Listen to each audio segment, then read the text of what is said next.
Hello and welcome to the STCfit Learning Podcast. I'll be your host today. My name's Ben Scott. I'll be joined by Jason Galea. Thanks for joining us on our way to create 1 million positive outcomes for personal training clients by 2030. The podcast is brought to you by @STCfit Learning, a page created to upskill and educate PTs and gym nerds. Also brought to you by @STCfit, and that's a place for all your online and in-person personal training needs. If you enjoyed today's episodes, please give us a share and tag on the Instawebs. You can tag @STCfit, @STCfit Learning, @BenScottSC, and @JasonGalea PC. Hope you enjoy the show.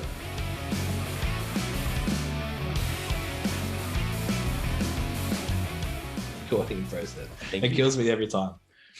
Yeah, and I feel like if we just say recording in progress, everyone knows what that new sound is on Zoom. Yeah. The update. All the Victorians do anyway. Can they hear that? I don't. No, probably not, but they would hear it on the recording. Yeah, it throws me out so much. Yeah. Throws me out heaps. What's up, everyone?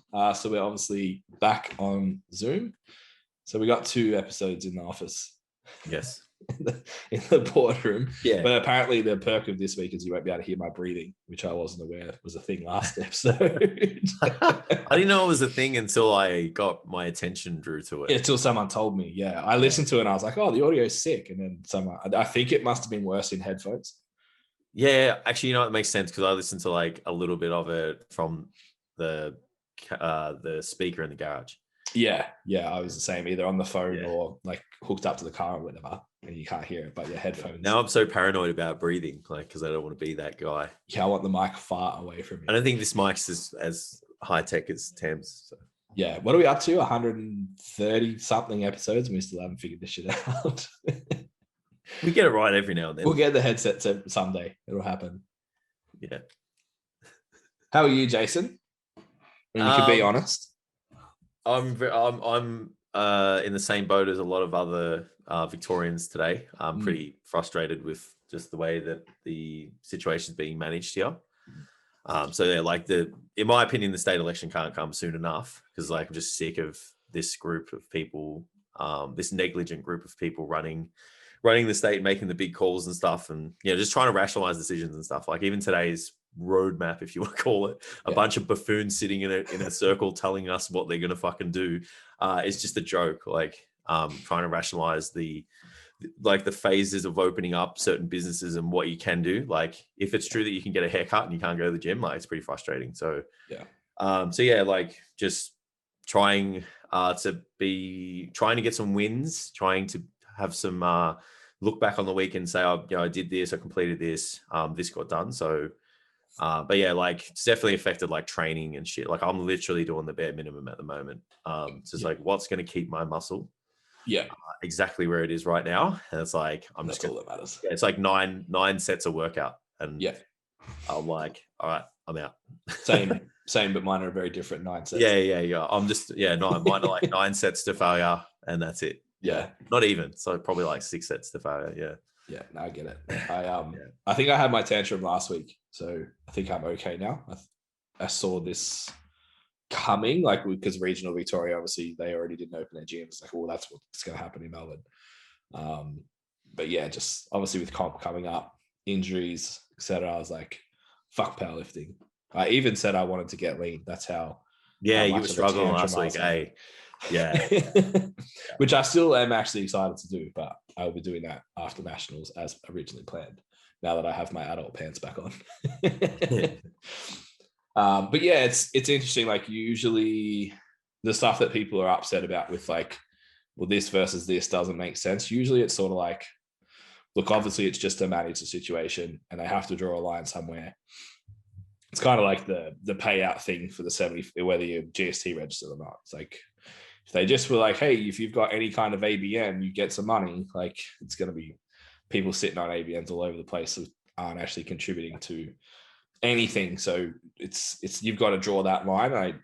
I can get there with that, but this one, like you said, the fact that you have to be registered for work cover this time. Yeah. So I think that was the same for JobKeeper and shit. Not the second lot of the grants that rolled out, you had to be. But like, how many sole traders are registered for work cover? Like, yeah. So that's, I mean, Yeah, but anyway. Yeah, we spoke about it a lot last year, that like you need to put yourself in the position to make sure you get this stuff. Like last year was like 27 grand or something that people missed out on. So yeah, look, it's interesting, I guess, just watching it play out, like seeing coaches in Victoria in particular say, like, we were 10 months pretty much in lockdown last year, that still don't have any kind of strategies for, like, after the first, when I announced 7 days, it was panic stations. It's just really concerning for me that you can go through that amount of time and not then change how you do things and have a structure in place that supports. It's like, was it ever really going to be gone? And like, let's say, okay, cool, fucking, I'm not getting into the vaccine discussion, but let's say that solves the whole world's problems. What if you break your leg? Yeah. You can't go to work for 6 weeks. Like, what if your family member's sick? What if you're sick? Like, you get hospitalized or something. Like, how do you eat? Yeah. How do you pay the bills? Yeah. If you don't have like a week sitting in saving, it's really interesting. So an interesting, I guess, observation I made last week was old mate, the vice PM or acting PM or whoever is on 500K a year, came out and said that like a week's pay isn't much money. Yeah. And it just got fucking towed. Yeah. Some guy on Kiss FM who I was just like, I wonder what this guy gets paid. So he was going in on this politician for like saying that a week's income isn't much. The dude's on like $1.5 million to host a radio show. And he's attacking this politician who's on 500 for like the good of the people. It's like, come on, bro. You're on 25, you're on like 30 grand a week. He didn't say it though, so I give it to him. Yeah. But it's just an interesting observation. And then the flip side of that is like Scott Pape's #1 selling like finance book in the world. And he says you should have 4 weeks income in a bank account all the time. It's like, oh, Scott Pape's the new hero, like the savior of all finance world. Like, we love him. It's like, the motherfucker's worth millions and millions of dollars. And he just told you should have 4 weeks of savings. Yeah. We love him, but this guy's a politician, so fuck that guy. Yeah. It's just it's obviously delivery and context and shit, but it's just an interesting assessment. But it's that, what's the term?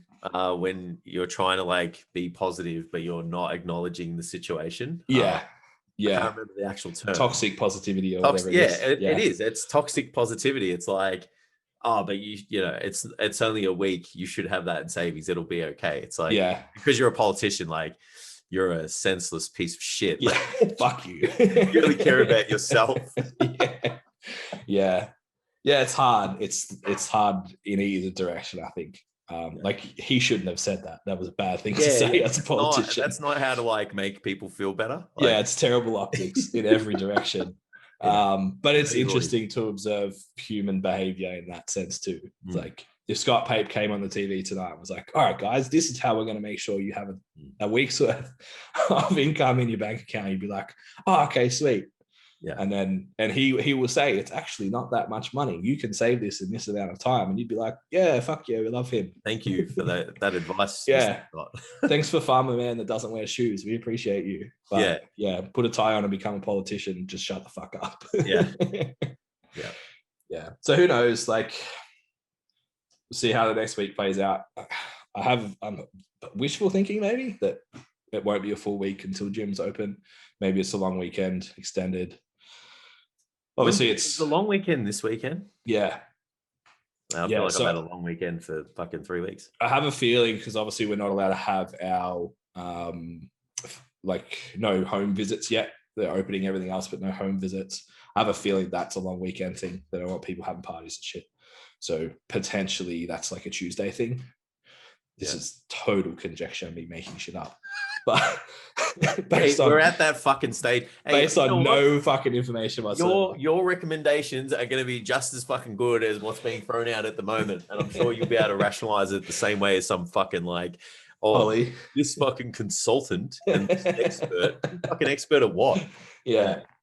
Yeah, the 27 cases that no one can seem to actually provide and show anyone that they've happened inside gyms. Yeah, like I just got a text from a skin clinic saying I can go and get an appointment tomorrow. Yeah, I wonder if I can go to the dentist now. Tomorrow. So I can go tomorrow, but I can't go to the gym. Yeah, good times. Someone can touch my body Yeah. But I can't go to the gym. So Victoria, the place to be. It's just so stupid. Yeah, it's wild. So stupid. Like, talking to someone in Toronto during the week. They've got it tough, man. Yeah. They still haven't opened ever since lockdown 1. Wow. Yeah.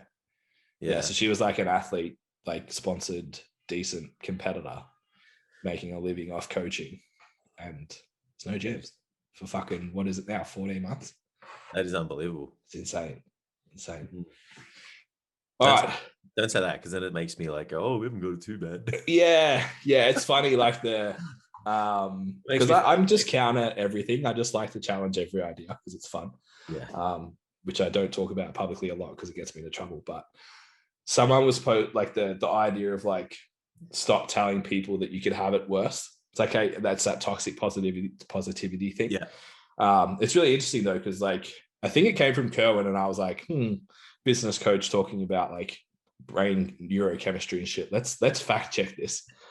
But because gratitude is scientifically proven to reduce anxiety. So if you are able to get yourself in a position where you can feel true gratitude for the position that you're in, your anxiety around everything else will reduce. Yeah. It's a lot easier fucking said than done when you can't go to work and your living's been taken away from you, or your passion or whatever it is, like whatever you attach to being able to go to the gym. But I think that it's an important tool to have in the tool belt. Yeah. I feel like gratitude is time dependent sometimes as well. Definitely. Yeah. Like what are we, 14 days into lockdown, and people are being grateful for fucking warm, like heated seats in a car and shit. It's like, yeah. Oh man. Yeah. Like, yeah. Come on, bro. Like, that's lowering your anxiety. Like, yeah. I think it needs to be a little bit more sufficient than that. Yeah. Like, I don't know. I'm pretty happy with my life. So it's, I guess, easier. Maybe I just said to you, like, this the level of privilege that I feel I have sometimes based on the lifestyle that I live. It's like, It's easy to be grateful in that situation. And I understand for a lot of other people, it's not. Maybe my attitude will change when I'm on the golf course next week. Yeah. Just, shanking one into the rough off the first tee, hitting it into the driving range instead of middle of the fairway. Yeah, it was no good for golf anyway this week, mate. It all does fucking rain. Yeah. I knew as soon as it opened up that the weather would be terrible. Yeah. I'll still be out there.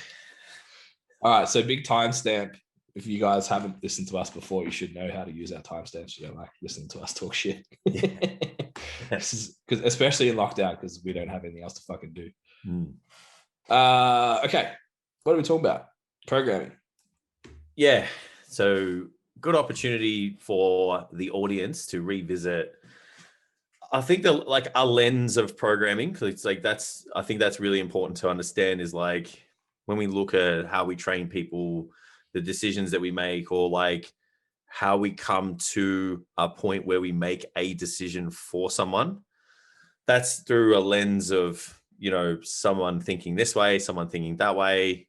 And if you take someone's programming method, look at someone else's programming method, the way we get to the end point is going to be totally different. So obviously what we're talking about today, we're going to do our best to kind of like give you the fundamentals, but we're all about giving you guys really good starting points too. Like, if you're going to put this much work in, like work within, this much and that much, like we're not saying that's the be all and end all, but just giving you guys really good starting points based off, experience, the goal, profiling the client, those kind of things. So what we're going to go through today is just like all the inner working parts of like decision-making for programming. And then we'll like, because the main scope of practice for both of us is, strength and body composition. And that's probably like 75-85% of all goals that personal trainers experience as well. This will be very applicable for everyone to just see the decision-making involved. I think a good way to look at it is like, principles are principles. They're typically agreed upon by everybody or most people, so they don't change. And then I really like the term that like all models are wrong, but lots of them are useful. Yeah. So if you can put a model in place, it at least means that you've got something to review and think about. So we're going to start off with the principles and then introduce the model at least part of the model that we use for ourselves anyway. Yeah. Like there's lots of layers to this. We've spoken about this in the past. If we look at our programming model from like looking at fundamentals like they are today, all the way up until like how we rationalize every decision that we make for a client, like it's like an onion. You know, you're going to peel one layer back, there's another one there, and then there's another one. So this is first exposure, with the idea of just giving people good ability to rationalize things, because I feel like they can't do that. Like people are really poor at rationalizing why something's there, you know, why something's in the program, and it just comes from misunderstandings of like you said, those overarching principles that should really govern the path or the decision-making path that we make to get to giving someone a program, being like, here you go. You know? Yeah. And I think that was why we went down the road of starting to systemize our programming. It's like we had people that we needed to teach. So we needed to actually have a model in place to pass that on, and we needed to be able to quantify things.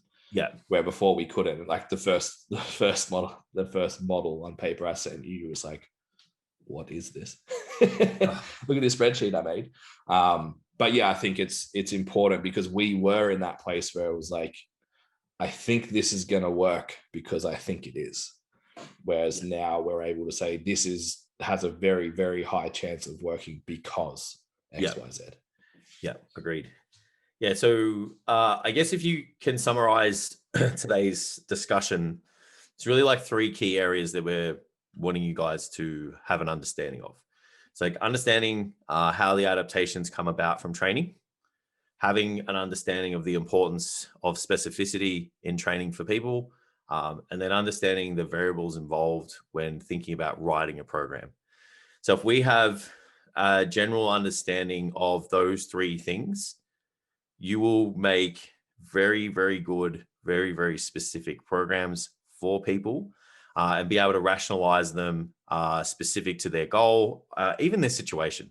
Because you can have people in the same category. You know, I said this in the content, like you can have people in the same category, but they're at a different stage of their training cycle. You know, whether the goals could be different, but they are an advanced trainer. So you have the ability to rationalize rather than just giving 2 people an advanced program and just being like, here you go, because you're an advanced athlete, you can do this. You know, so that's going to be a really good takeaway from today's discussion. Yeah, definitely. All right, so you want to jump into, I guess, looking at understanding adaptations to training. Yeah, so the first area that we think needs to have you guys have a really good understanding of is just like how adaptations come about, how stress and recovery influence those adaptations. We like to use the SRE curve. Is it the GAS is very similar as well. So it's like pick general adaptive syndrome or the SRE curve are really good ways of understanding like the cycle of adaptation that happens in the human body. So generally, like you'll have a stimulus which will provide a response, which is generally a fatigue. So we'll see like fatigue happen because we've applied this stimulus in training. We will see a drop in performance. There'll be an initial phase where we have to have some recovery from that fatigue that's surmounted. It means the performance goes back up to baseline. Then there'll be a period, which they call the adaptation phase, the super compensation phase, you know, whichever fancy terminology you want to use, where you'll see an improvement of performance above baseline, which is important. It's what we want to achieve in training. And then you can really kind of go 2 different ways, like after that, and they're both dependent on the time frame. So if the time frame is sufficient and we can go back into training and, you know, provide the same stimulus, recovery, and adaptation process, you'll see a new exposure of performance, like a new baseline of performance. And then you kind of like will repeat that cycle, and that'll happen over and over and over again. Now, I think it's important to understand in that process, like the stimulus, the fatigue have to be matched by the recovery. Mm-hmm. So if you don't have those matched, you will not achieve the adaptations that you're after, or you will achieve them in very, very small amounts. So that's where we have to look at the other nuances that we're going to talk about today to make sure we get that right. But we need to know that that happens. Now, if we don't train frequently and we have an extended period of time where we're not active and we're not, providing that same stimulus that, kind of takes us through those phases that we just discussed, we would then see what they call detraining, which is, either back down to baseline or below it, depending on the time, depending on like the activities and all of those kind of things. So it's a really important concept to understand, because it's like your training program elicits the stimulus, the training frequency, your mesocycle length, your calorie prescriptions, your other recovery mechanisms, all of those kind of things help with the recovery. The adaptations happen with your recovery mechanisms and your mesocycle or phase kind of timing. And then detraining kind of happens if you don't train at all, or your exposure to a greater performance baseline happens based off the consistency, based off the progressiveness of your program, all of those kind of things. So it's like, that's how it actually happens. Like, you don't just get better by accident. We go through these key distinct phases for that, these key distinct cycles for those things to occur. Yeah. So I'm going to have a crack at this. For the visual people, I'm going to explain a visual concept without you seeing it. So think about if you had a graph, had a baseline just dotted through the middle, which is your current ability to perform. When you train, we're going to draw like an S line on its side. So we're going to have a decrease in performance, that there's going to be a valley that's below the line. Then that S is going to snake up above the line and then eventually drop below, like Jason said, if we aren't going to train again. Then we can think about having like a jug, and inside that jug is all our recovery capacity. So it's sleep, nutrition, time, relaxation, all of those like big bang for buck recovery things. And then typically that jug will have a hole in it, which is going to be external stresses, other inflammatory factors like alcohol, shit food, etc. That are the more of that, the bigger the hole, the more of that recovery capacity is falling out of the jug. We take that jug and we pour it into the valley that is the start.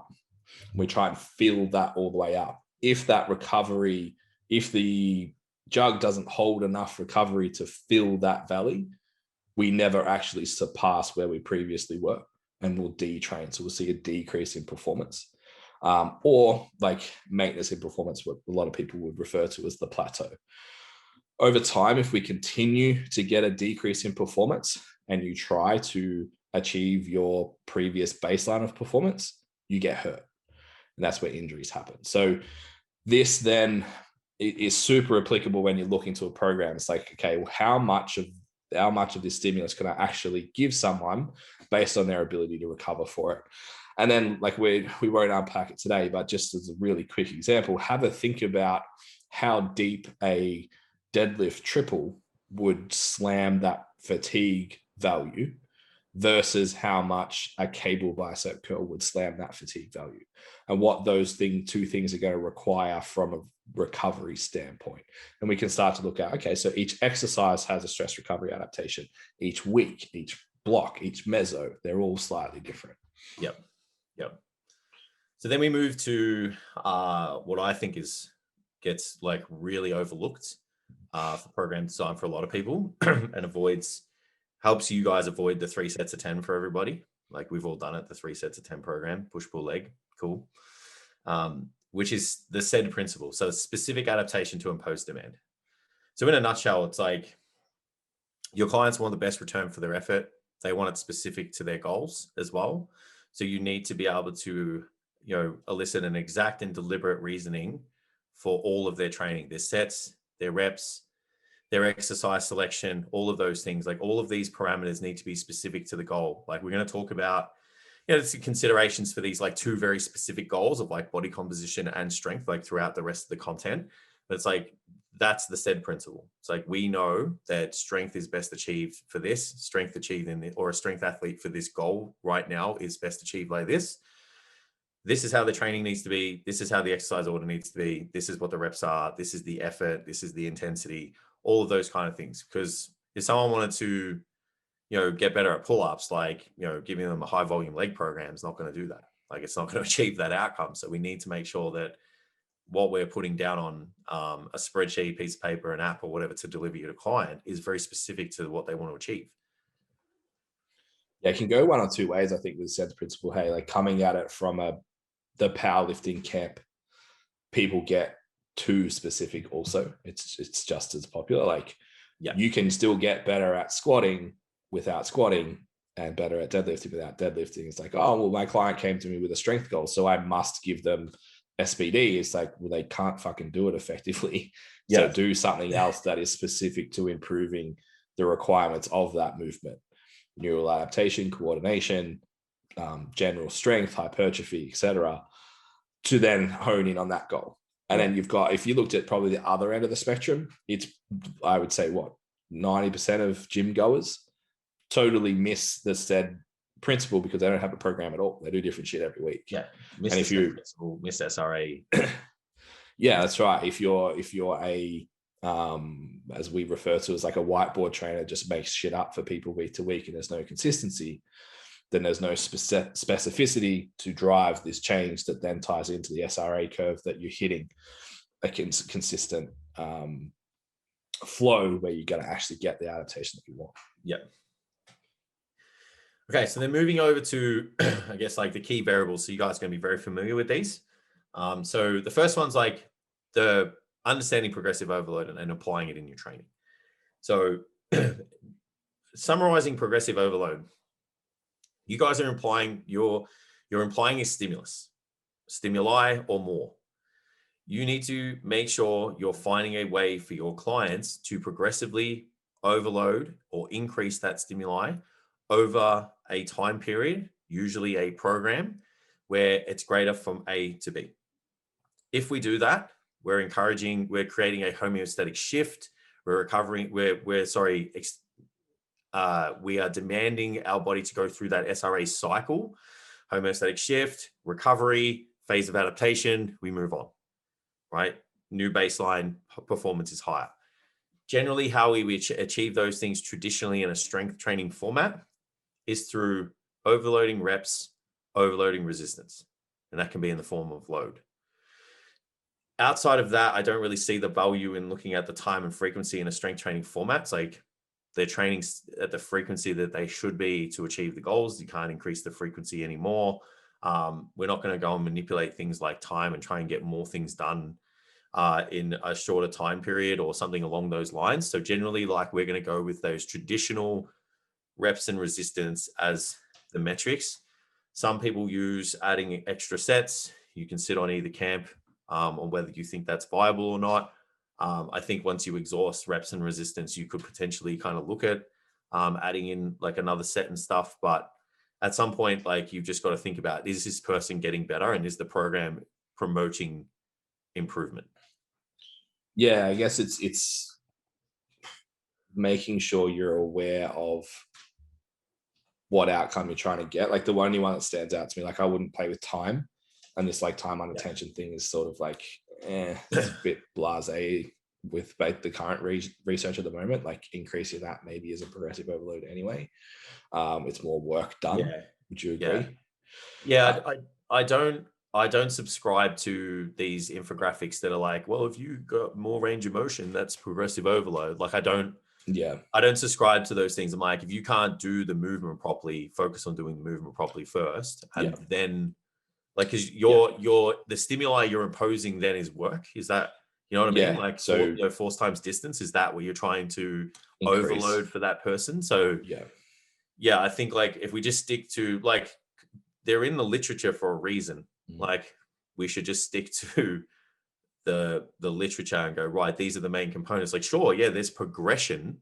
If you're good at, if your form increases, that's progression. But that's not the stimuli that we're trying to work with here. Like, that's not. Yeah, I would almost look at time and frequency as regressive overload. So when you're newer to training, say for the bench press example, you're shit at bench pressing. The recovery demand isn't that great. So you know what? Bench press 4 days a week. It's of like looking through I'm 3 weeks out from comp, guys. Like all I can think about right now is squat, bench, deadlift. But thinking about like it's the most technical lift of those big three. So doing that more frequently makes sense because it has a high skill demand. So cool. I want you to bench press 4 times a week. Also, what I want you to do is do a 4-second negative with a 2-second pause on your deadlift so you can learn the positions and learn the coordination and skill. To progress that movement, I'm looking to take away that time and increase load. And I'm looking to take away frequency because load has increased and you can't continue to recover inside a day and a half. We actually need more time to recover because now you have the capacity to fucking train rather than learn. Yep. So yeah, I think it's almost those two factors, the way I would use them is regressive. Yeah, I agree. I agree. I think without confusing the guys who are going to listen to this and like get their notebooks out, just make sure when you look at a program, you can once you review it, it's like whoever's completing that program has to be conducive to them overloading the variables within the program that are promoting progression. So whatever they are, Ben talked about some then, I spoke about some earlier. It's like, you don't want to have that person go in and write their program, fill in all their weights and stuff, before they do their session, which people do. Or they don't write in their weights until the end of the session. They can write them all in because they remember, because it's the same as the week before. It's like if there's no shift in the system, if the stress isn't enough to shift the system homeostatically, it's not going to respond. Because it meets the demands of the task that you're imposing on it at the moment.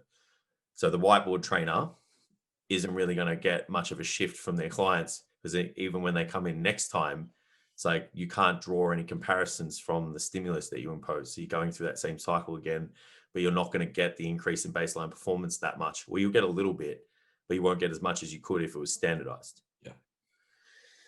We could have talked about that for an hour, I feel like. Yeah, I had to stop. So we can really go into the weeds here, guys, but just trying to do our best to get through all of them in a decent time frame, and obviously give you guys good take homes. Yeah. I'm talking to you there, Ben. So now we come to rep ranges. Everyone's got their own thought process behind rep ranges. We're going to make them specific to these goals, but in our opinion, rep ranges are a direct reflection of the goal, the phase, and we want to achieve specific adaptations, primarily working within specific rep ranges. So when we talk about strength, the major adaptations that we're trying to achieve are neuromuscular based and hypertrophy based, and some skill. I guess that's an adaptation. The rep ranges that we kind of have categorized those adaptations into outside of skill, because skill kind of progressively improves through all of them, except for actually, no, I'm going to go with the content because we're going to go down a rabbit hole here. So building neuromuscular capacity is about 3 to 7 rep range. Expressing neuromuscular capacity is 1 to 3. And then we've got hypertrophy specific to strength training, which is about 6 to 12. Now, where that differs from, I guess, like straight up body composition client who just wants to get massive, is the hypertrophy is specific to myofibrillar-based training, which is increasing in contractile protein and not necessarily like just overall cross-sectional areas of muscle mass. So it's going to cross over to the main task, which is strength, which is to move as much weight from A to B. So it's very specific to the task. So that's where those rep ranges are a little bit different. Anything to add there, Ben? This is probably the best explanation of those 3 adaptations I've seen. There's a blog I have somewhere. I don't know which one it's in. I'll find it before the end of the episode, so we put it in the comments. So you guys can go and read what neuromuscular capacity means, and the difference between building and expressing. And then obviously, like we know, hypertrophy sort of happens everywhere, but doing singles for hypertrophy is probably pretty shit. So to hell. Yeah. So essentially, like using these rep ranges is a nice, easy way to explain where you're going to be in a percentage of 1RM, which is what most of the textbooks will talk about. It's like what intensity range you need to train in to get a specific adaptation. So yeah, 3 to 7, you're building it, expressing it as 1 to 3, and then hypertrophy inside that 6 to 12 with driving enough sets. It's bang on. I really, really like that explanation. Awesome. So then we move on to a body composition focused client. So now I think it's really important to decipher what that person is. It's a person chasing aesthetics. They're not interested in how strong they are. You guys can draw conclusions on if they were interested in aesthetics and some strength. It's like, the old El Paso kid, like, why not have both? Like, you've got to find a way to phase things so that you have a little bit of both. But if you're someone like myself who's just chasing aesthetics most of the time, and when they're not, they're just practicing how to play golf and be a mixed martial artist, the rep ranges are much more simple. We can train within 6 reps all the way up to 30, providing that we work at a sufficient proximity of failure, because that person is really just interested in an increase in cross-sectional area of the muscle or maintenance of the current levels of mass they have whilst they drive an energy deficit to lose fat, or a combination of those things, depending on the training age of the person. So really, really good research on beginners shows that rep range is about 6 to 30. When you start to get to an intermediate or an advanced athlete, my opinion is that rep range drops a little bit. Now, the reason why it drops a little bit, and we're going to talk about it in terms of intensity and effort, but we're going to visit it now, is there's 2 reasons failure occurs. Your inability to fulfill all of the tasks involved in the movement, and that is skill, internal, external cues, aerobic capacity, for example. And then you've got volitional fatigue, which is there's that much fatigue being surmounted in the muscle that it can no longer perform the task anymore. So when you start to extend the set and you're a large person and you're strong, there's other factors that are breaking that movement down that aren't volitional, which means the stimulus isn't specific to the adaptations that we're trying to achieve.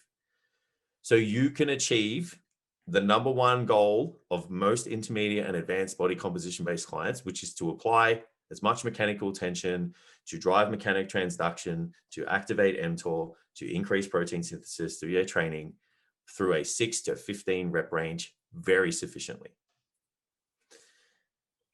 Outside of that, there are nuances in the rep ranges, and they differ sometimes with, like, would you believe, Ben, that certain exercises have rep ranges? Like, I subscribe to that a lot, especially like single jointed exercises, don't really see them being performed below 8 reps typically.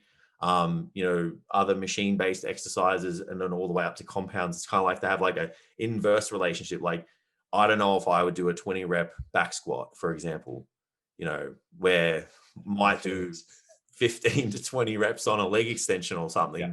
You know what I mean? There's like this relationship with that. But outside of that, it's like they're the rep ranges that we're working with. The data supports it. Then we look at it rationally. We look at all the other moving parts. It's like I've gone with the 6 to 15 reps for those intermediate and advanced clients. Anything to add? I just wonder if it's almost if there's a step in between. Like, have you experienced beginners, or in my experience at least, beginners will stop short of what we're going to talk about next, with its intensity and effort, before 30 reps because it burns, bro. Oh, 100%. More so than actually reaching fatigue. So there's almost like maybe an interim step there. It's like beginners are slower than that, and then we go to 30, and then maybe add a novice section, maybe. I think the reason why I took that approach is because people are always going to reference the data. Yeah. So this new research that's come out is obviously scaling effort and looking at the differences in rep ranges and seeing if effort is scaled but the rep ranges are different. Sorry, if effort is matched, but the rep ranges are different, what differences in adaptations do we see? Like, are the results different? Now, with that particular study, the one where they looked at that, it was done on beginners. So it shows you can get adaptations if effort is matched across this wide spectrum of reps. So many options we have, right? Are we going to make a program that has those rep ranges from 6 to 30 with someone new to the gym? Maybe, maybe not. is it better to do less and get that person to focus on the skill and develop them up? We're probably going to take that approach in a lot of cases. But you can work within this right now if you wanted to, which is backed by data. Yeah. So rationally, it's like if we looked at it, I'd probably still stick to 6 to 15, really. Yeah. Probably even 8 to 15. Like, I don't know if I really want someone going sixes, like true sixes. It's like, it's probably for a new client, just positionally, it's like we're trying to get them into something that's a little bit dangerous when we look at load. But this is giving you guys a bit of a framework to make decisions on. Yeah. I would almost just add a novice category below that. Yeah. So novice is pre-beginner, where you just you're untrained, you don't know what's going on, you never have experienced this stuff before. What the fuck is that? It feels like my quad is going to explode and I can taste this metallic thing in my mouth. Please make it stop. Whereas a beginner can probably do that. Has experienced that enough that they can take that to that point. And like you said, the research backs that it's efficient, like it works. Yeah. It's just anecdotally who you're working with. Even personality profiles, I ain't doing fucking 30 reps. I'm not a beginner. Whereas you probably could. I've done it. Probably strap you into a leg press and you get it done. And I'm like, I'd rather do 4, please. I would if I had to. And I think the other thing to just touch on whilst I remember, I was like, when we're thinking about like muscle maintenance and driving hypertrophy, they're the considerations with the rep ranges and stuff. If we're driving fat loss and we're thinking about the energy expenditure component through training, that's where those rep ranges could start to kind of like draw out a little bit too. Because it's like more reps, bouts of effort go for longer. Those efforts going for longer, energy expenditure is higher. If you're managing energy intake and you're managing your energy expenditure, you're creating an energy deficit. What drives fat loss? An energy deficit. So just touching bases on like both of those considerations for that body composition based client, you can definitely like change rep ranges based on the phase and the intention.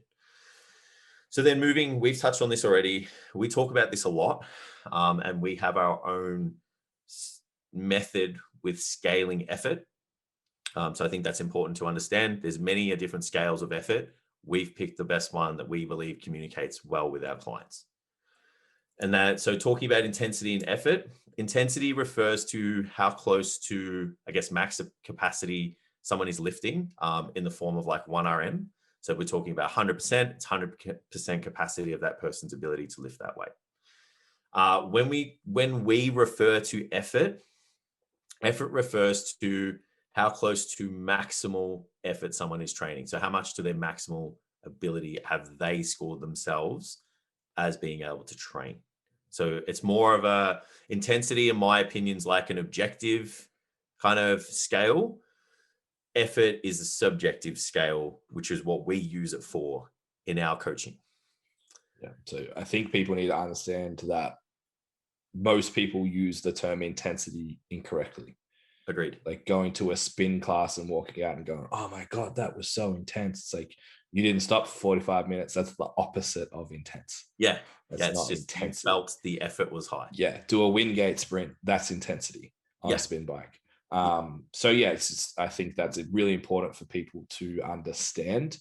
And it's an education step that you probably need to take with your clients as well. That when in our language, in our space, intensity means load. And specifically how close to your maximal load you're performing. Yep, agreed. So then when the scale we like to use for effort for our clients to subjectively rank that effort, we use the rep and reserve method. So rep and reserve refers to how close that person is training to failure. So if there's 2 reps in reserve, it's like, I only had 2 reps left in that set. I believe I only had 2 reps left in that set. Did they have 2 reps left in that set?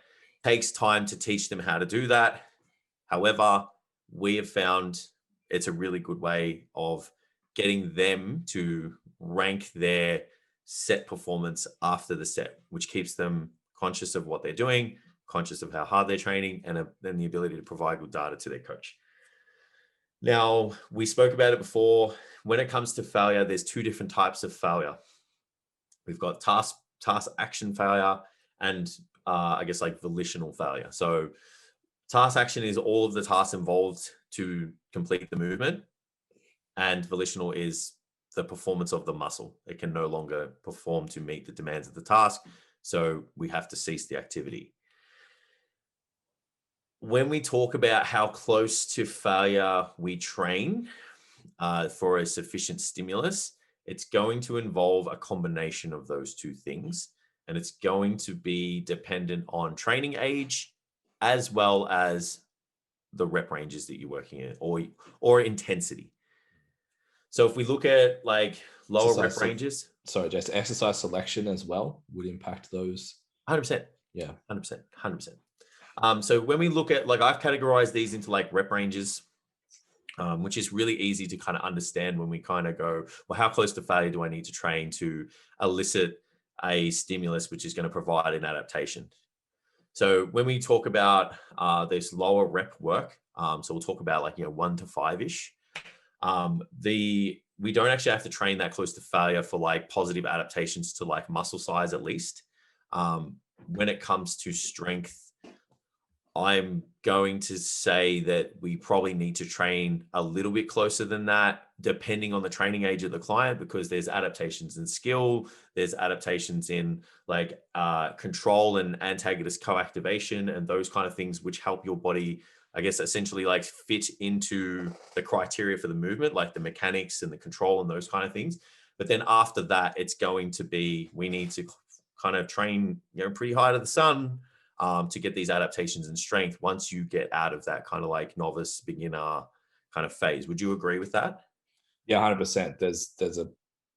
If you're training for the outcome to build strength and or hypertrophy, obviously 1 to 5 rep range, we've already said that's going to be a strength outcome focused goal. For a strength focused outcome goal between 1 to 5, definitely between 0 and 3. There is the consideration that you may be just performing that movement for skill, either maintenance or adaptation, which would mean you might be doing a 6. So like I just had our guys with their deload week still perform the main lifts, but at a 4, would they have 5 rep in reserve, I think it was. Yeah. So it was like super light, just do the skill, because that's all my only outcome for you right now is to maintain the skill of that. Yeah. Yeah. So I've put in there, breakdowns in the set are more skill based than volitional at the start.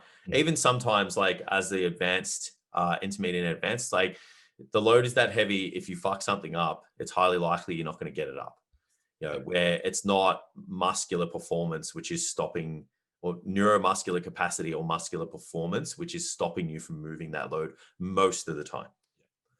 Then it's almost like there's like a scale that happens. So like if you watch, beginners will almost always fail from skill.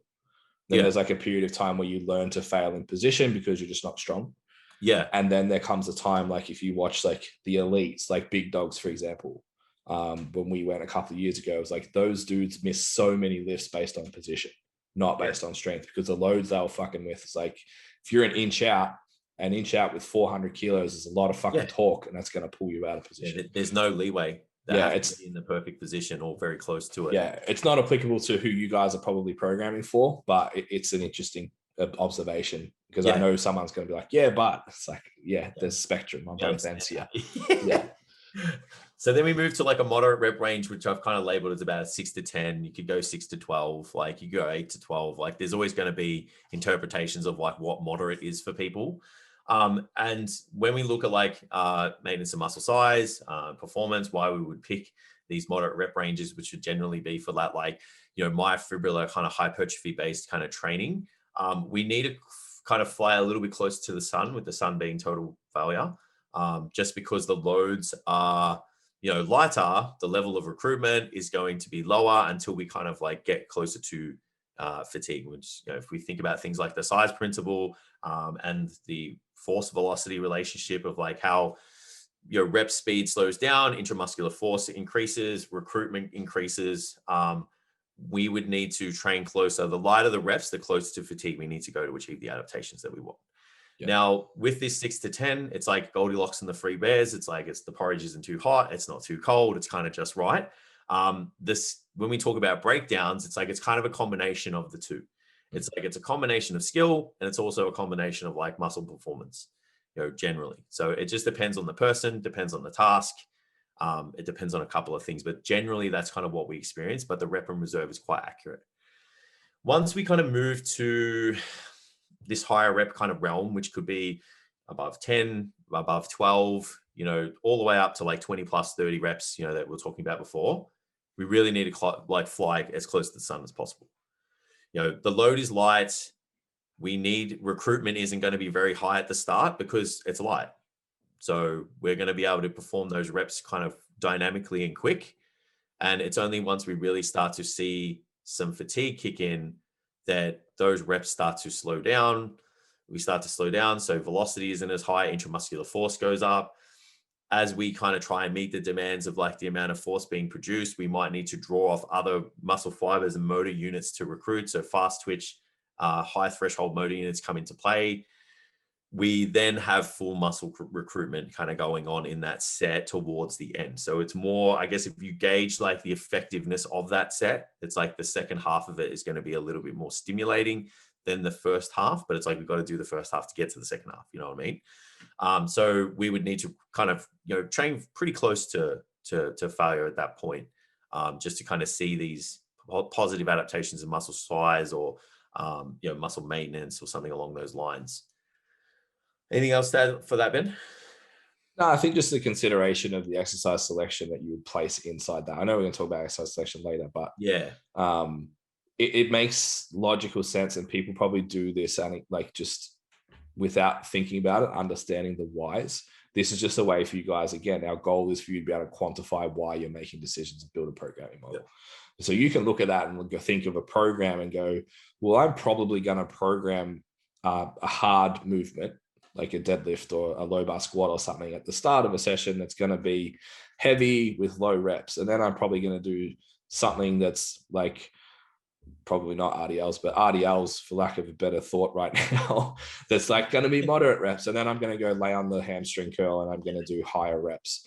So it makes sense that like, okay, so do you think you can take your deadlift to absolute failure and survive every single week? No. Can you still progress if you leave a few reps in the tank? Yes. Can you take your RDL a little bit further and it be safe? Yes. Can you just go to fucking town on the lying leg curl until you can't move it anymore and you'll be okay? Yes. Sweet. That all makes logical sense. Yeah. And I guess without this going down a massive rabbit hole, like once you know this stuff, you do look at that like stimulus fatigue kind of ratio that each movement kind of has. And that scale is different from person to person, in my opinion, as well. So then we have to start to factor that in. And it's like, okay, well, what time do we need to have these movements that cause a large amount of fatigue, but also a large amount of stimulus? And it's like, what part of the workout could we have something where it's like, yeah, there's a huge stimulus, kind of lower fatigue, so we can just fucking send it on that particular movement as well. So that's the layers that we were talking about. Once we kind of get exposure to this, there is more to this. Yeah. Even from a safety element, like. Yeah. Oh, that should be number one at all times. Like I always look at things and go, is this fucking dangerous? Like it's all good and well to like put like, oh, we can do squats and then we can go over and do, bench press or something. And it's like, because they don't, so it's upper and lower. It's like, yeah, but is it fucking dangerous? Like, is it or is it going to work practically in a gym too? Like, are you going to be that trainer that everyone fucking hates because you program like just supersets with like 2 separate stations and shit? Yeah. There's a reason that really strong people that are pushing to the limits, like inside that 1 to 0 RPE, have 3 spotters. Yeah. So like if you don't have 3 spotters, but probably not a good idea to take that kind of lift to that type of level of fatigue. Yeah. It gets sketchy real quick. 100%. Yeah. And it's like, is it necessary as well? Like, I think that's important to know, to understand too. Yeah. So then the next topic, which is, we'll try our best to keep it short. It's a big one and it's very broad, like most of these are. It's like that training volume and training frequency kind of discussion. Now, when we talk about frequency, which is how many times a week someone would train, it's going to be heavily dependent on the client. Like, they can only train 3 days a week. There's your fucking limitations are there. Like you're built within the constraints of that. Like if they can train anywhere from 3 to 5 days and they've got the flexibility to do that, that's awesome. You can start to think about specific considerations for that person. As a beginner, we believe 3 to 4 days. 3 days of strength training, 1 day of something else. You can build them up to 4 over time. At the start, they're going to experience a large amount of muscle damage. Their recovery is going to be poor. Their diet's going to be poor. Their sleep and all that kind of thing isn't going to be in check. So smashing them with 4 days a week in the gym, it might even be 3 heavy days or 3 intense days and 1 kind of, just light accessory day or whatever it is. But it's a combination of like 3 to 4 days of working out is quite applicable. Then we move on to an intermediate. That's going to, increase the frequency, in my opinion, most of the time. 4 to 5 days generally. It's going to be goal dependent. Strength athletes tend to train 4 days. Body composition based clients tend to train about 4 to 5. They have better skill. Their recovery demand is higher. They can do a little bit more work. So that's why you see that increase in training frequency. Then we move to an advanced trainee. Now, the people listening to this podcast probably aren't going to be training many advanced trainees, but it's good to have this understanding already. That's going to vary from 3 days to 6, really. I've put 4 to 6, but it's going to vary from 3 to 6, really, because it's going to depend on the goal. It's going to depend on the phase. It's going to depend on so many different things. But the thing to understand is like these people, the commitment is high. Like the skill level is ridiculous. Their recovery is exceptional. And training is a fucking high priority for these people. So they're going to make exceptions and they're going to make, sacrifices outside of the gym to make sure the gym happens. So that's why they're going to have an increase in frequency sometimes, because they're going to do everything they can to keep themselves in the gym. Anything to add? No, I think the only looking at it through a strength lens, like you sort of mentioned that strength people maybe 5 days. I think it's the same kind of concepts. Like you need to have all your I's dotted and T's crossed to have, if you're actually on a strength program, like off season doing hypertrophy and some conditioning shit, send it. But if you're training for a strength outcome, you want to have all your ducks in a row if you're pushing 5 days a week. Yeah, I think generally, like the heavier you expose yourself to in terms of load, like chronically across a training year, like a whole year, the less frequency you would have. Yeah. And I think the concept of like an advanced athlete would know. 100%. Like you're not making that decision more than likely. If I was sitting down with Jace, I'd be like, so when do you get the best results? How many days per week? Because he knows, he's been training for 15 years. Yeah. He's going to know what frequency he needs. And I'm the same. Like I've actually decreased my hard days. I have 3 intense days and 1 sort of movement kind of day, hypertrophy day. And it's the best I've felt in a prep. Yeah. Yeah, I agree. So then moving on to the volume consideration. So this is a starting point. This gives you guys a bit of an easy place to go with. It's not conclusive. I don't think there's any data out there right now that can specifically say, you want this, you're this person, you start here, or you get this and you achieve these goals. It's trial and error. It's going to take a little bit to get started. What we're going to do today is just give you guys a really good framework to think about, like with a total volume for a person that you're working with. So starting with the strength volumes in terms of total sets per week of work. For a beginner, they can vary from anywhere from 50 to 70 sets per week. Now, it's going to depend on their frequency, their commitment. So if they're telling you that they're only going to train 3 days a week, are you going to put 70 sets a week in their program? Use your brains. No, it's not going to happen. Or you can try. 3-hour workout. Good luck. When you look at a beginner, they can respond to higher volumes if strength is the goal and they have the commitment in terms of the frequency, because the skill is low, maximal effort is low. They're not really going to be pushing themselves to 100% capacity. They're going to learn faster doing, practicing more. It's just about controlling them performing the task well so they don't get injured.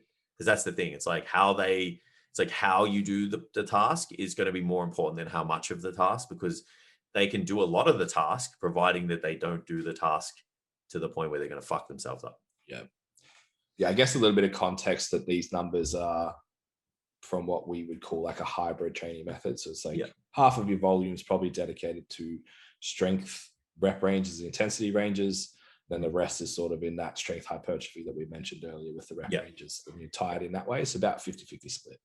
Yeah. And which, if you look at it, you go lower on the split if there's more strength, and you go higher on the split if there's more hypertrophy. Yeah. Like if you really want to take some specifics out of this. Then we look at like your intermediate. Like I'm going to be honest, the beginner, intermediate, and advanced, the rep range is the same. It's 50 to 70. It's like we've got to look at context to the athlete and the phase of the training. So if you're an intermediate and you're strong, you're going to sway lower to on the spectrum of volume, because you're exposing your body to large amounts of load. We want to do that less frequently so you can recover. Now, I know what people are going to say, that they're strong. So why are they an intermediate? There's lots of people that are just brute fucking strong. And you look at them technically and you're like, fuck, there's so much more in that. Or it can be done much, much, much safer. So that's what we're talking about here. So that person, that brute strength, that brute strong person, it's like they're just going to do a little bit less than that person who's like, when you look at strength standards, like they're not as strong. They're stronger than they were, but strength standard wise, they're not that strong. So they can do a little bit more work there because they're not exposing their body to just that much, and they can recover from that. So we would do a little bit more, so that's kind of where the differences apply for that. And then when we look at an advanced athlete, it's going to be a very similar concept to what we spoke about, what we've talked about with all of the advanced trainees. It's like, it's dependent on the goal. It's dependent on the client. They're super strong. Most of the time, they're going to do less work, even less than probably, 50 to 70. If they're expressing strength, going through a peak, it's going to be even lower. If they're in a hypertrophy block, for a strength athlete, it's probably could be more than 70 sets a week. But it's like understanding that you can't just set an amount of volume for someone because they sit within a category is super important. It's like we can give you a range to work with, which is like, hey, 50% strength, 50% volume or hypertrophy work. You make a starting or a decision based off that where they're at, but it's always a moving target. That's the whole context of this conversation, right? It's like give you guys a starting point that's measured so then you can review something. Agreed. If you write a program and you don't know how many sets it has, you can't, if someone's fucked at the end of the week, it's like, do a bit less. I don't know how much less because I don't know how much you've got in the first place. Yeah. It's like, just trying to find out what someone can take. It's like start lower and just go through a phase where you just add with what they need though. Like just adding where it serves them. I think that's important as well. Just don't just add shit for the sake of it. Yeah. Add it in places that serves them. The more advanced you get, Jason touched on something earlier about like individualization in terms of like exercise execution, not even selection. So like your ability, for example, to handle high squat volumes probably trumps mine because your squat's quite efficient. Mine is not very efficient, but I can handle probably more volume in deadlifts than you because I have gorilla arms. So it's like weighing up as you get more and more advanced with this stuff, you'll start to individual variances will play in even more as to where you attribute that value to. 100%. And that's where that stimulus and fatigue ratio starts to differ from person to person, because you can't just sit there and say, like, someone told me that they heard someone say that like the overhead press, the stimulus to fatigue ratio is too high. And I was like, for fucking who? Like for someone who's got like Inspector Gadget arms, like, yeah. So yeah, but it's like, but that's not for everyone. I can overhead press, like I could overhead press 3 times a week. I wouldn't because it's silly, but like that's not a, high fatigue, high stimulus kind of movement for most people. So we can't categorize these things by movements. We have to categorize them by people and movements. Yeah, because we move differently, which if we get time, we're going to talk about that. So then moving on to like a body composition based client, beginner around 60 to 80 sets a week, depending on their commitment. So, we've got to talk about just how many times that person can get into the gym. We like to separate muscle groups into like prime and secondary. So we've got these prime muscle groups, which we believe have like direct stimulation. And then we have these secondary muscle groups, which get indirect stimulation when we work the prime. So as a beginner, like for most people, 9 times out of 10, you're going to be working with people who are just going to work those prime muscle groups first. Unless you see like major discrepancies in like, symmetry or something like that. And then you would go, okay, well, maybe we won't work this and we'll work more of that. So that's where you kind of see that, like, I think it's like 10 prime muscle groups. So if we did like 6 hard sets a week, it's like, that's where you get your 60. We could go up to 8 sets a week, which we could separate into like 2 different sessions. That's where you'd get that 8 sets a week and get that 80 sets. Then you go to an intermediate. They would have an extra workout to work with. They also can take, higher volumes, just because intermediate for body composition is a weird space. It's like, they don't really know how to train to complete failure. They don't know how to extract maximal effort out of all of their sets. So they need a little bit more work to accrue the stimulus, and they need a little bit more than they were as a beginner. Because, like, let's be honest, like, you can do anything as a beginner and you can get gains. It's like, once you go beyond that, it's like you have to work hard and you've got to work quite methodically. But because effort isn't always like there as a skill for an intermediate athlete, they need to do a little bit more, in my opinion. So we've kind of put that as about 80 to 100 sets per week. And this is where you would see more of a shift to distributing those direct and indirect muscle group works differently, because you're going to start to see like greater discrepancies in symmetry. It's like, all right, you need bigger arms, your shoulders are too big, your hamstrings are too small, you have no calves. Talking about myself here. So that's where we would start to see like just direct and indirect kind of work starting to shift and change a little bit. Then we've got advanced, which is going to be the same concept as, talking about an advanced strength athlete. It's going to depend on the phase, and it's going to depend on the time, of the recoverability of the client. Like, when you talk about body composition, and you talk about an advanced client like a bodybuilder, because that's what an advanced client would really be. These people have the capacity to take ridiculous amounts of work, and then they can't as well, because it's influenced on their ability to recover, and that is influenced on like all of the external factors outside of training. It's indicative of like supplementation, all of those kind of things, which is going to be like, hey, this person can take this much work, this person cannot.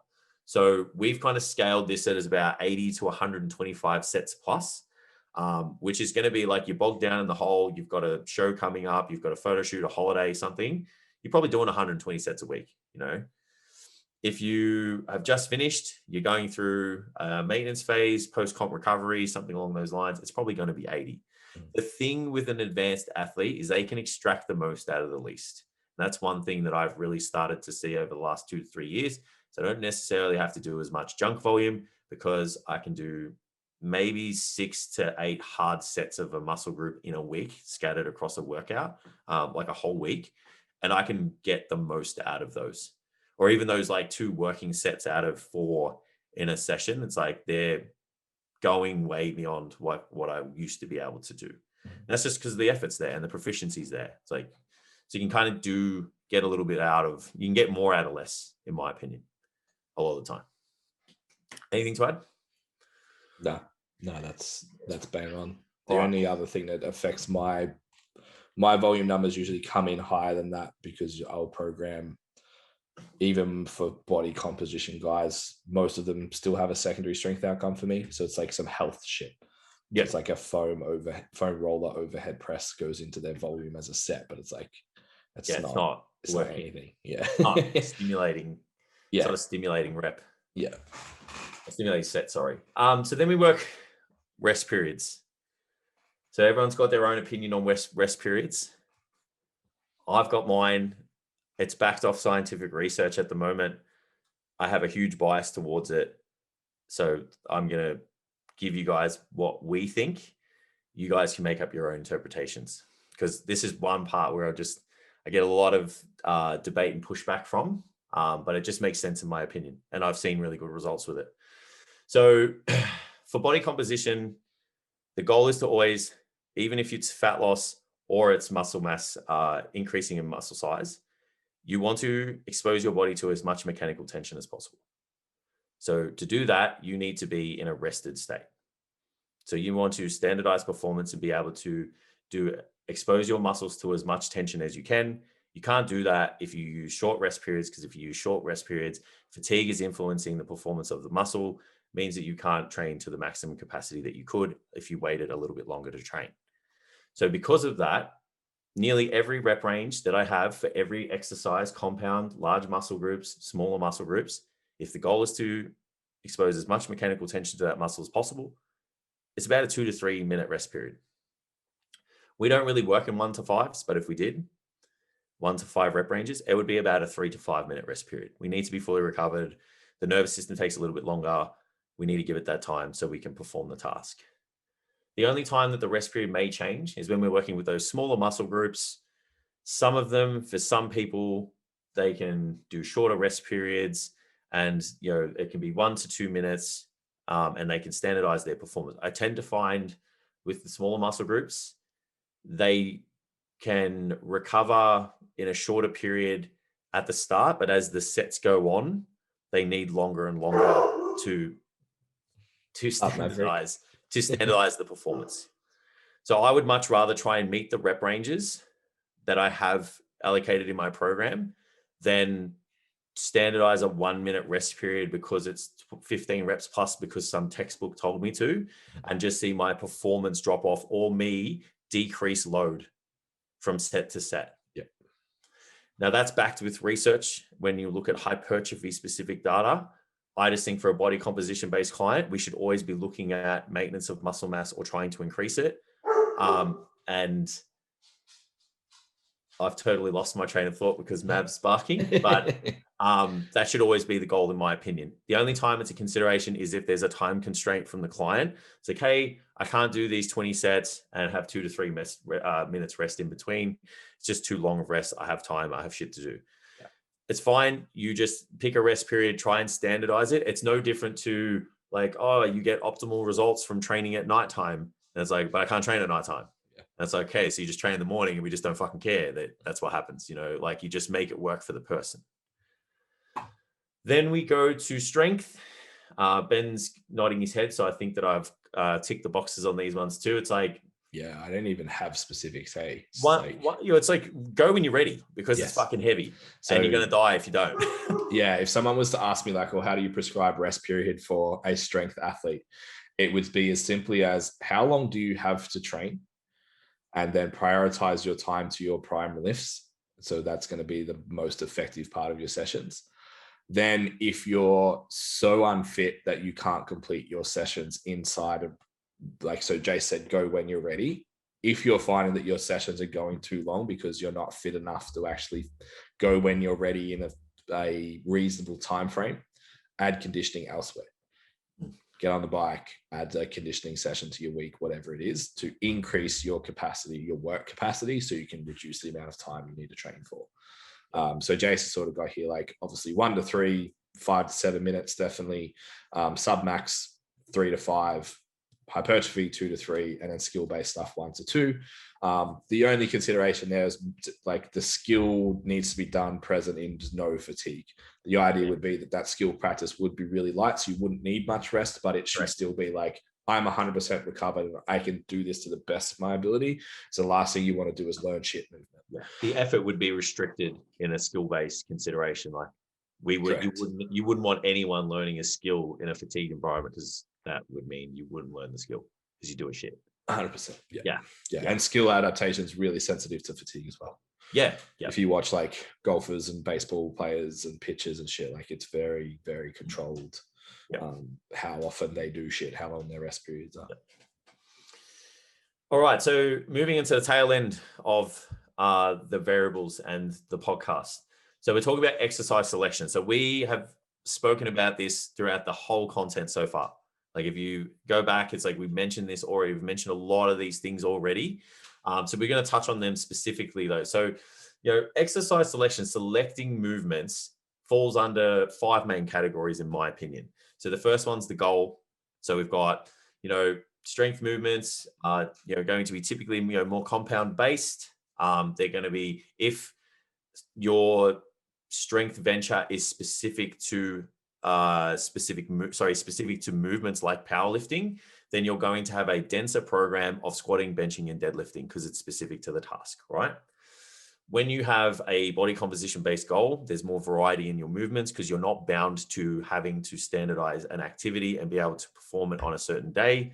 So you have just a variety of things that you can expose yourself to in training free weights, machines, cables, body weighted exercises, those kind of things. We don't have these biases towards compounds and specifically SBD. The next one's individual biomechanics.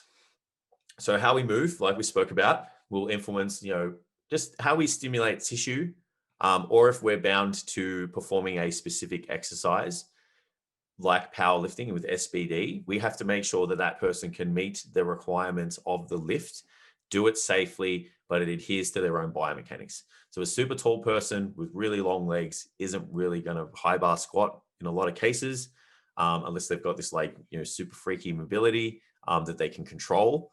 So they're typically going to move towards more of like a low bar squat, where if you've got someone super strong, super big, short femurs, very efficient squat mechanics, they're going to probably do a high bar squat.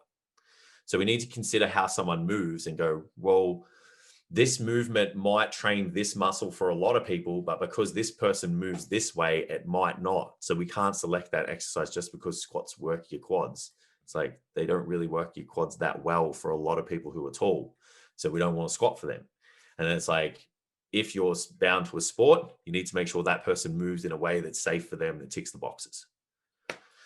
The next thing from there is training age and skill.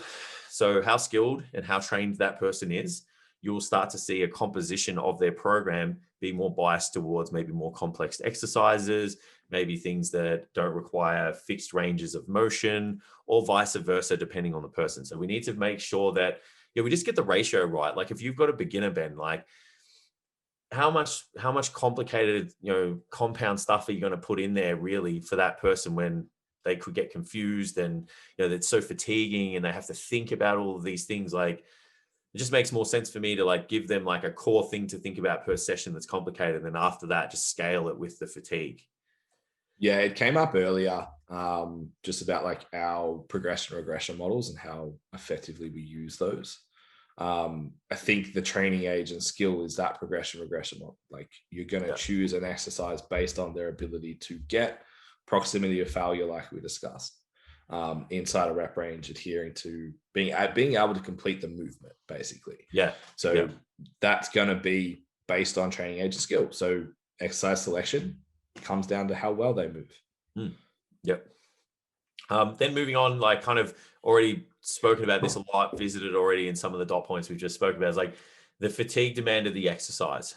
So some movements, are just more fatiguing than others. You've got this comparison of like barbell squats to leg press, even leg extensions.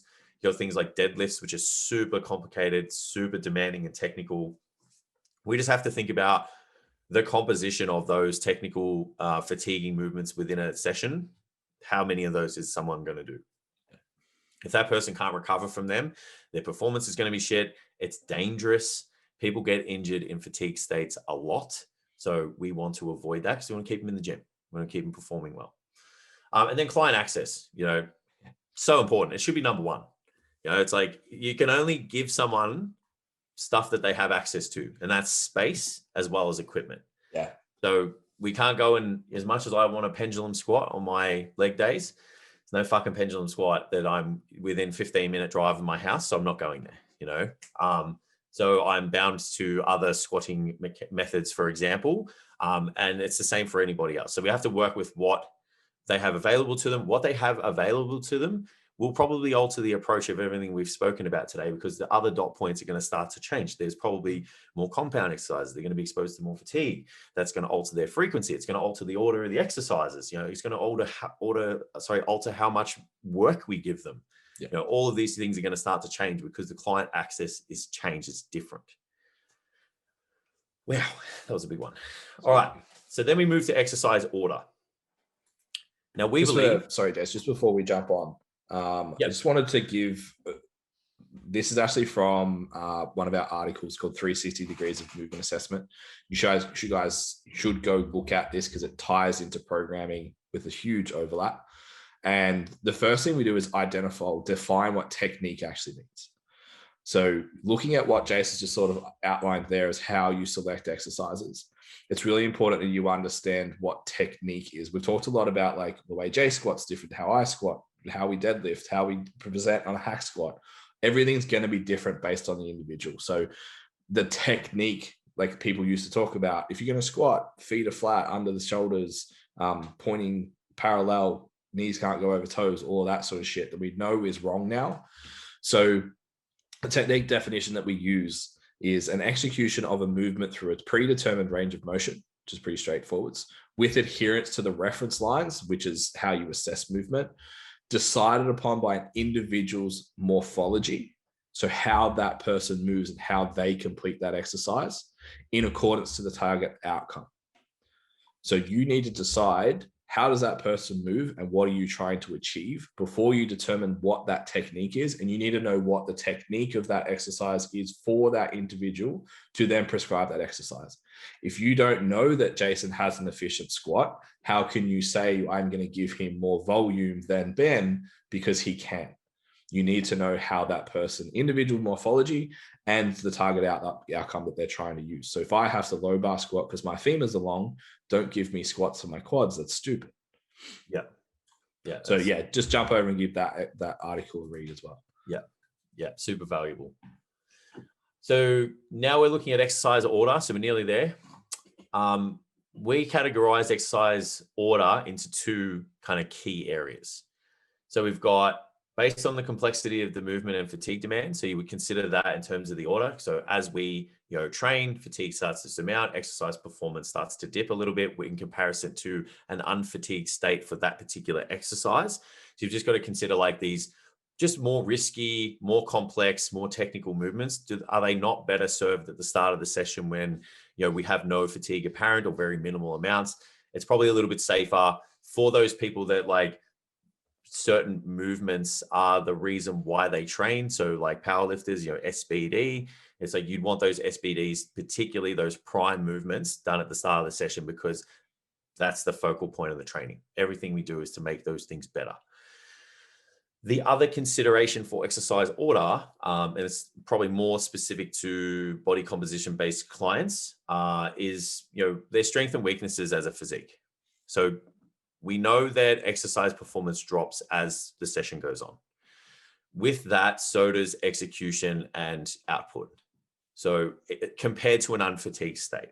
So if I pick an exercise and I do it at sequence 5, and I did that same exercise at sequence 1, I'm going to perform better if it was at sequence 1 than sequence 5.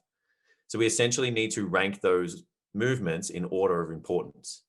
Now, given the fact that I don't have big enough arms for my shoulders and I'm trying to make my triceps bigger at the moment, a lot of my workouts involve the triceps being trained at the start of the session. And that's because unfatigued, can train them as hard as possible, expose them to as much mechanical tension as possible, reap all the rewards, providing I dot the I's and cross the T's like a good boy, and get the goals that I want. I've got a very prominent chest and my quads are quite large for my size. I put them later on in the session because I don't really need to kind of focus on them. They're pretty good. I know I can get enough out of them to either maintain them or improve them slightly. So we can start to think about the order, providing it's not stupid. It's like, are you going to put your triceps in there and then start to like 5 RM bench press after that? It's like, it's not going to work. Like your triceps are involved in pressing and they help stabilize and control the load. So you wouldn't want to do that. So you've got to make sure you take those into consideration. I guess the last kind of area that I kind of could have mentioned is like just the rehab kind of realm as well. It's like if you've got movements in there that are like keeping you functional, keeping you or gravitating you back to full function from an injury, you would definitely kind of put those at the start of a session more so. Or if you had like a skill element to your session, you would distribute that accordingly. Sometimes it's better to do a skill thing when there's no fatigue.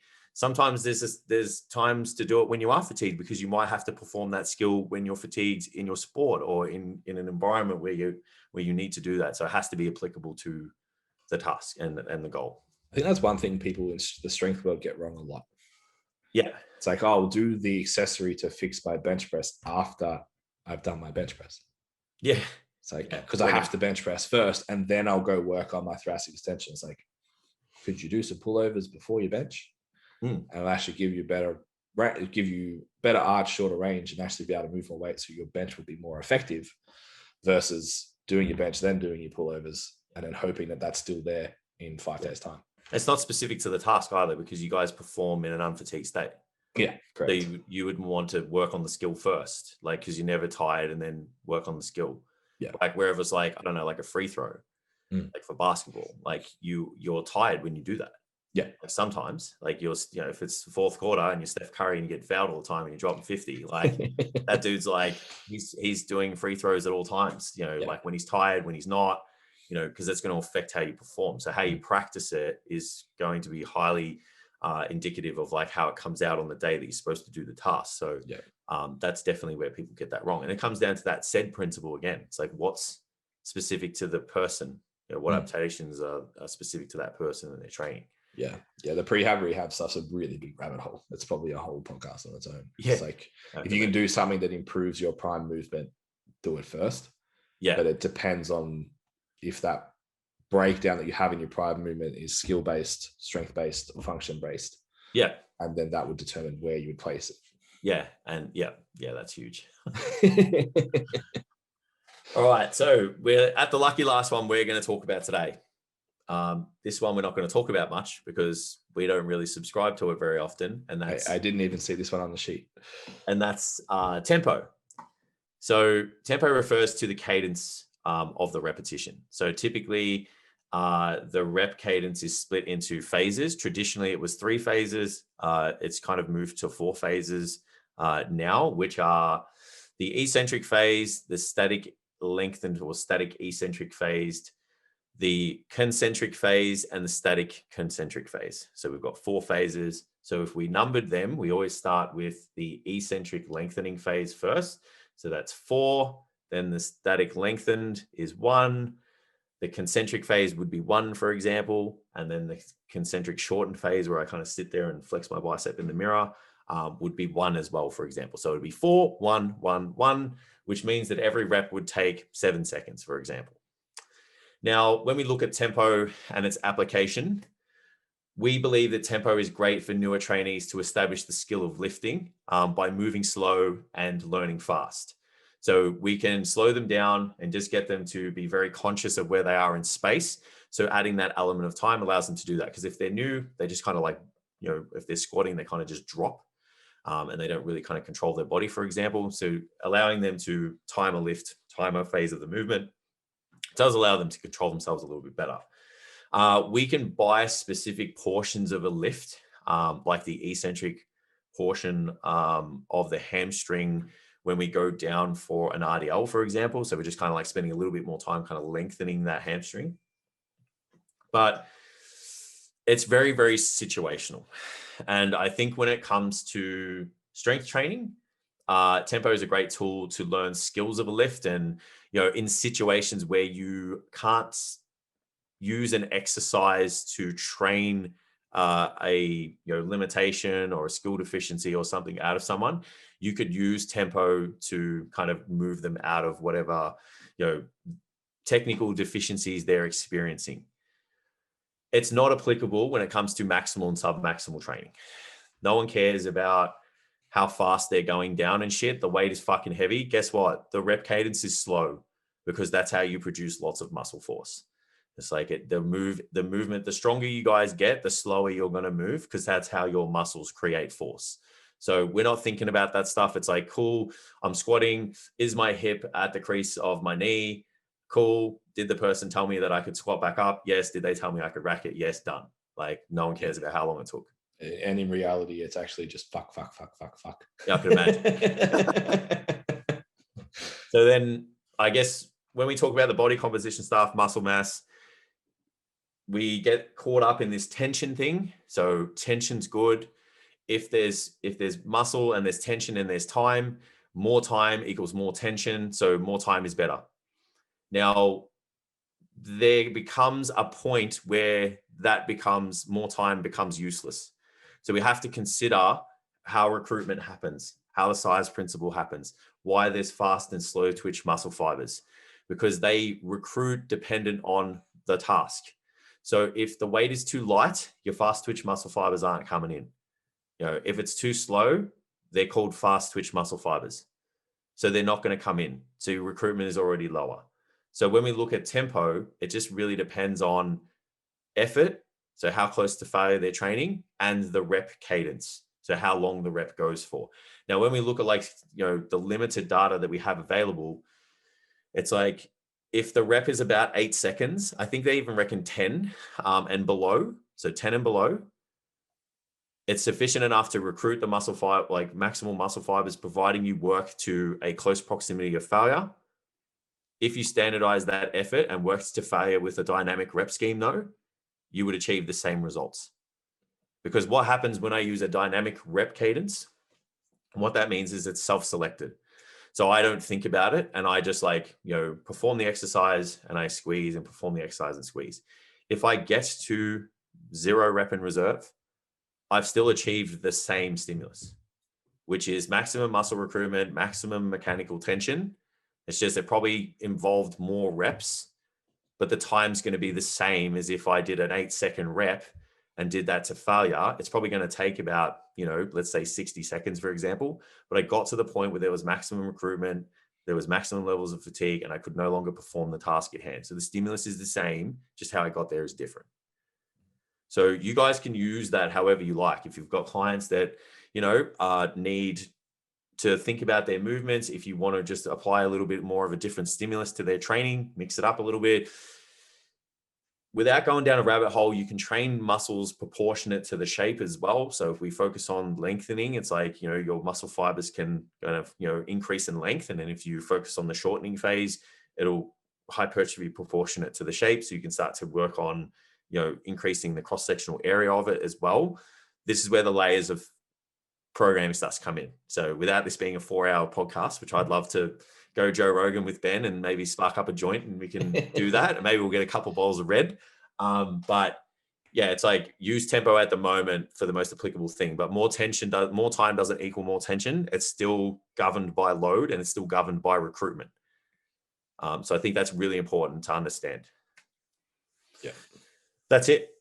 Yeah. I must summarize that whole thing. I wasn't being rude. I was trying to find a post. So I was looking at my phone. I had a soundbite that on my Instagram that's moving to a tempo is a tool, not a training style. Yeah. And I think that a lot of people that buy into tempo start using it as a training style, that they form this attachment to tempo that it must be used all the time. Even when they're trying to hit heavy 5s and shit, I can't comprehend that. You can already do the movement.